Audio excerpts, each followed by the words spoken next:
காசு எங்க வச்சாலும் தெரியல. என்னது பூரா சில்லற காசாவே வச்சிருக்கா? அப்பா என்ன பண்றீங்க? இந்த குட்டி சாத்தானு வேற பாத்துருச்சா? இல்லப்பா, அம்மா பணத்தை எல்லாம் பர்ஸ்ல கரெக்டா தான் வச்சிருக்காங்கன்னு சொல்லிட்டு செக் பண்ணி பார்த்தேன்.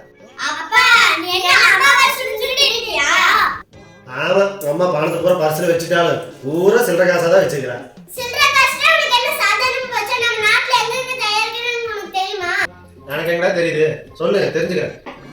இந்த காயின் பேக் சைடுல பாத்தீங்கன்னா எந்த வருஷம் தயாரிச்சதுன்னு போட்டுருப்பாங்க. அதுக்கு கீழ ஒவ்வொரு காயின்லயும் ஒவ்வொரு சிம்பிள் இருக்கும். ஸ்டார் போட்டுனா அது ஹைதராபாத்ல தயாரிச்சதுன்னு அர்த்தம். டைமண்ட் சிம்பிள் போட்டுச்சுனா அது பாம்பேல தயாரிச்சதுன்னு அர்த்தம். டாட் சிம்பிள் போட்டுனா அது நொய்டால தயாரிச்சதுன்னு அர்த்தம். சிம்பிள் எதுமே இல்லைனா கொல்கத்தால தயாரிச்சதுன்னு அர்த்தம். சூப்பர் தங்கம், இதெல்லாம் என்ன கத்துக்கிட்டீங்க? சரி அம்மாட்ட சொல்லாதீங்க.